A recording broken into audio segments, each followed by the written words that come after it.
Eu queria, primeiramente, senador Eunício, cumprimentar a Vossa Excelência por ter mantido, nesse momento gravíssimo da vida nacional, essa sessão do Senado Federal funcionando.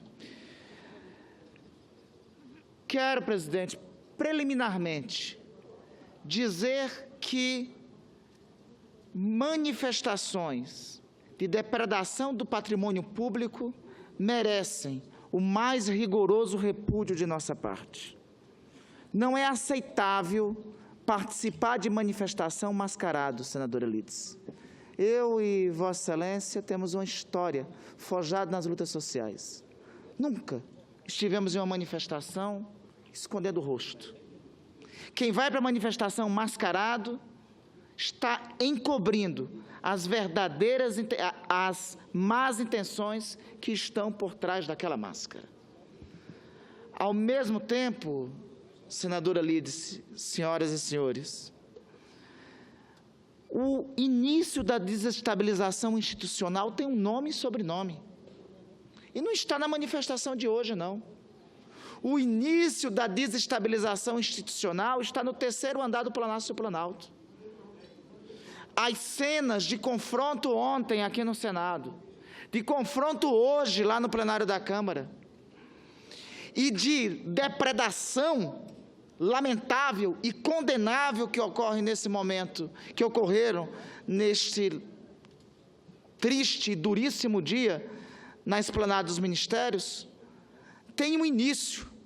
E o início é o ato do senhor presidente da República em não ter renunciado quando não tinha mais autoridade de governo. É esta a situação que temos. Nós temos um presidente da República que está no exercício do governo por mero capricho de se afastar da algema da Polícia Federal. Porque o inquérito proposto pelo Procurador-Geral da República dizia claramente, senadora Lides, pedia a decretação da prisão de 2 envolvidos e só não pediu a decretação da prisão do senhor presidente da República e poderia ter pedido e só não pediu pela imunidade material do cargo. O senhor presidente da República se atém no cargo de presidente pela imunidade material que a Constituição lhe dá, somente por isso. A questão a ser perguntada à nação nesse momento é se pode a nação ser refém disso. Então, o início da desestabilização tem nome e sobrenome, tem lugar, tem nome e sobrenome, se chama Michel Temer e ocupa o terceiro andar do Palácio do Planalto. Eu ouvi todo tipo de provocação aqui, nesta tribuna, hoje, por parte, principalmente, do líder do governo. Principalmente do líder do governo. Mas não é diferente. Quando o senhor presidente da República começa a provocação, quando o carro-chefe do seu governo, o ministro Moreira Franco, indiciado também, envolvido nos esquemas de corrupção também, quando o senhor Moreira Franco dá esse tipo de declaração que deu hoje em entrevista ao jornal Valor Econômico, então as provocações não têm mais limite.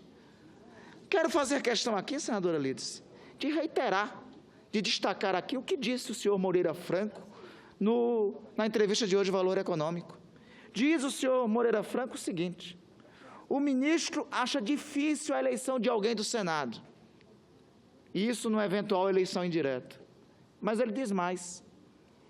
Não faz referência ao nome de Tasso, novo presidente nacional do PSDB, que está no páreo, e num parágrafo, veja, senador Davi, o que o senhor Moreira Franco fala, presidente Eunício, do Senado Federal. O senhor Moreira Franco, faço questão de destacar, está no jornal Valor Econômico, faço questão de fazer chegar ao senhor presidente da Casa. Olha o que diz o senhor Moreira Franco. Abre aspas. É um momento em que você não tem no Senado um varão de Plutarco, uma referência que esteja acima de tudo e de todos, sobretudo do ponto de vista intelectual, diz o senhor Moreira Franco. Nós não temos, é uma pena. No passado tivemos. Objetivamente, eu gosto de todos eles, senadores. Admiro muito deles, mas nós não temos uma figura intelectualmente sobretudo no campo jurídico, o que seria o caso normalmente, É por aí que essas coisas andam, que cumpre esse papel. O senhor Moreira Franco atenta e ofende o conjunto dos 81 senadores aqui deste plenário. Inclusive o senhor líder do governo que subiu aqui à tribuna. Ele ofende os senhores 81 senadores. Diz ele que não tem ninguém no Senado para assumir esta missão, a presidência da República, nem pode assumir alguém de fora da política. É assim que pensa o principal xerife, o principal articulador do governo, do criminoso que está no terceiro andar do Planalto. É assim que pensa, é assim que age ele. É assim que atua. As provocações nesta casa, as provocações neste país, nessa república, estão partindo do Palácio do Planalto. Seja colocadas as coisas às claras. O senhor presidente da República se sustenta somente em uma coisa: o medo da algema da Polícia Federal. É nisso que se sustenta o senhor presidente da República, e é por isso que ele não renuncia. E aí, numa ofensa completa à Constituição, fazendo despertar trágicas memórias de toda uma geração. Senadora Lídice, eu não vivi os piores anos da ditadura. Eu sou de uma geração já da abertura democrática. A senhora acompanhou. Está na memória nacional o que representou a tortura, o arbítrio. E o senhor presidente da República, em um ato inimaginável, chama as Forças Armadas para garantir a paz, a segurança e a ordem. E se esconde atrás, segundo eles e alguns interlocutores do governo, de um pedido do presidente da Câmara. Eu faço questão de que conste nas notas taquigráficas a leitura que eu farei agora do ofício do presidente da Câmara, no dia de hoje, 24 de maio.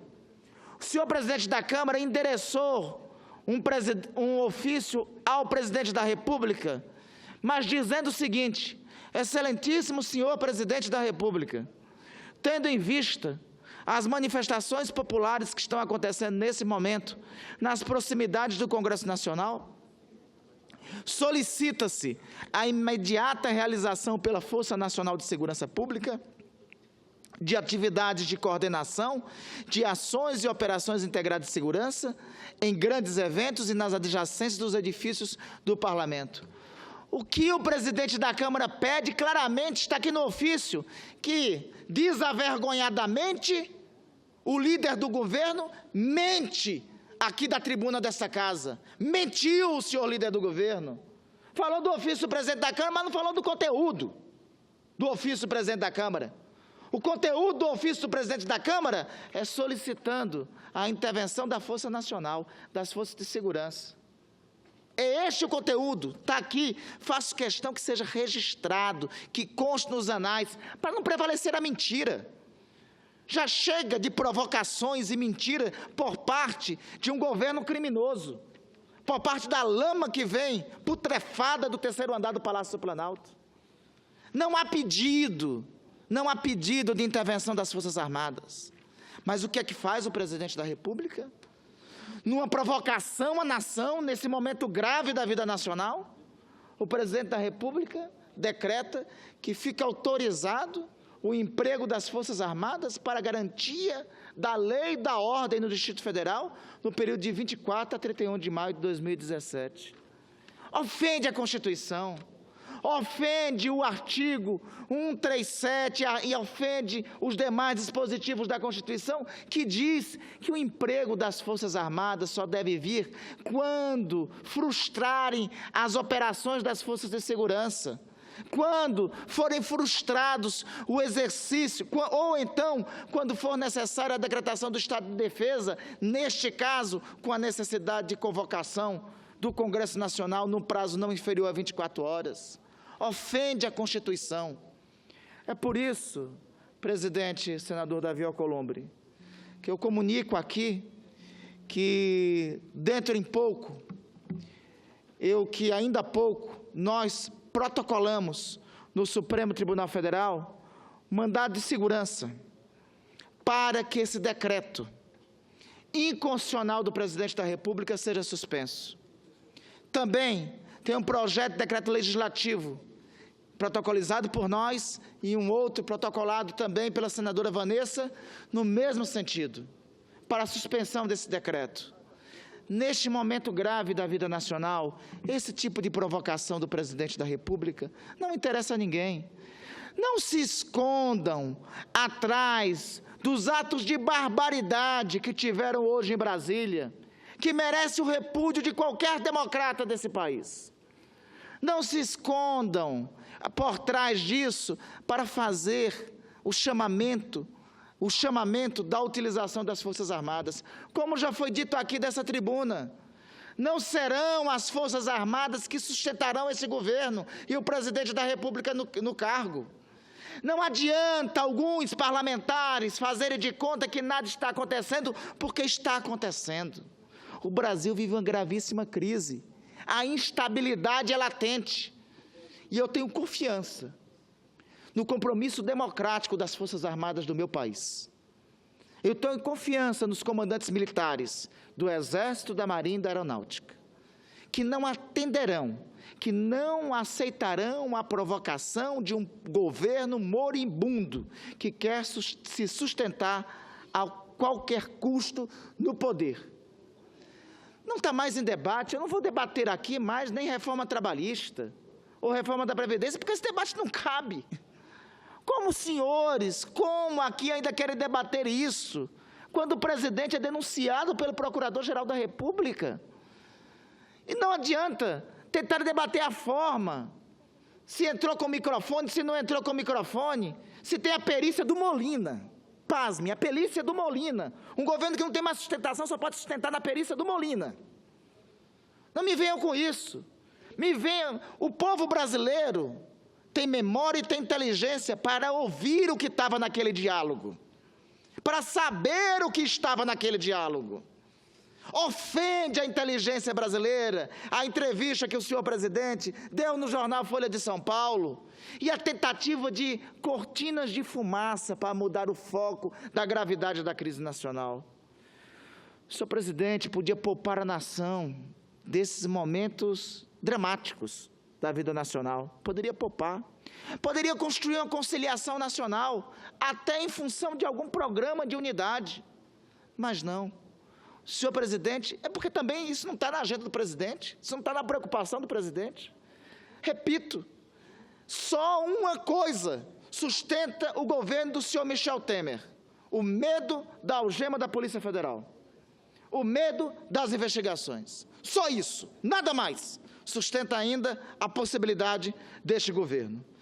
Portanto, senhor presidente, senador Davi Alcolumbre, senhoras, senhores senadores, nós não vamos aceitar provocações. Nós condenamos veementemente a depredação de patrimônio público que ocorreu hoje em Brasília. Não aceito, e o seguinte, manifestante que está mascarado deve ser tratado pela polícia, não é manifestante. Foge à ordem democrática. Para nós, não tem solução que não seja dentro da ordem democrática. Não existe alternativa que não seja dentro da ordem democrática. Mas, por outro lado, também não pode ser aceito. Não tentem colocar o debate de reforma trabalhista na frente. A questão a ser perguntada ao povo brasileiro agora que está nos assistindo é a seguinte: é aceitável estar ocupando o Palácio do Planalto alguém que está sob investigação? É aceitável este senhor, em um grau de ofensa à Constituição da República, fazer a convocação do emprego das Forças Armadas? É aceitável esse senhor continuar no terceiro andar do Palácio do Planalto cometendo crimes? É essa a pergunta que nós, parlamentares, temos que responder ao povo brasileiro.